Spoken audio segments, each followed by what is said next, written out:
திருப்பி நீ கொடுக்க.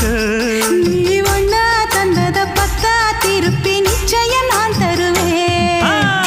வண்டியில மாமன் பொண்ணு ஓட்டுறவன் செல்ல கண்ணு. எங்க வீட்டு ராணி வர எல்லாம் வந்து பார்த்துக்குங்க. ஒட்டி வண்டி கட்டிக்கிட்டு பொண்ணு மேல ஒட்டிக்கிட்டு ராணிக்கு தராசா எங்க மாமே வரார் பார்த்துக்குங்க. ஒட்டிக்க போற பொண்ணு ஒட்டிக்கிட்ட தப்பில்ல செல்ல கண்ணு. தப்புன்னு யாரு சொன்ன கண்ணந்தொட்டு தாளத்தை போடு நல்ல. அட அப்படி போட்டுக்க ஆசைய பார்த்துக்கட. வண்டியில மாமன் பொண்ணு ஓட்டுறவன் செல்ல கண்ணு. எங்க வீட்டு ராணி வர